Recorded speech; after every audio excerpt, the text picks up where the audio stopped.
I am again, Kim Manggubat right here. So for today's video, I decided to cook a fish sinigang. So yung ginamit ko is polo siya ng tuna. So alam niyo naman siguro yung tuna, di ba? So ayan. Yan yung ingredients na ginamit ko. Kamatis, luya, ano pa? Onion.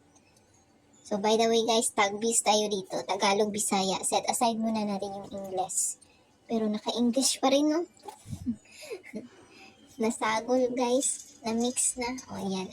I also put salt. O, diba, naka-English na naman. So, ayan. So, by the way guys, yung ginamit ko dito is rice water. Alam niyo yung rice water? Yung, ano gani, yung, tubig ng bigas, pero yung pangalawang hinugasan na bigas yung ginamit ko, kasi yung first na paghugas ko ng bigas is tinapon ko kasi yun yung madumi. So second time tayo guys. So yan, nag-boil na siya. Yan, then nilagyan ko na ng sinigang mix, dalawang sinigang mix yung ginamit ko dito. And then, yan, saging.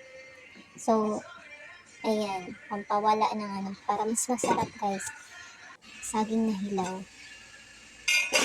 Yan, slice nyo lang siya ng, into two.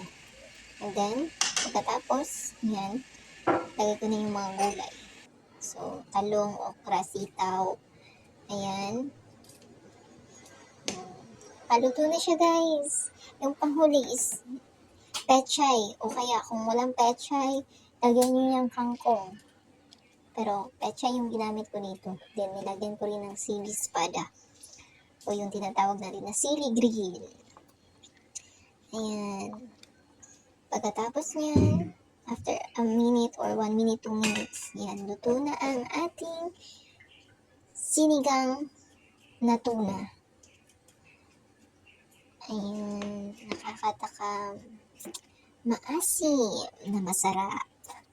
So, try nyo na guys. Bye!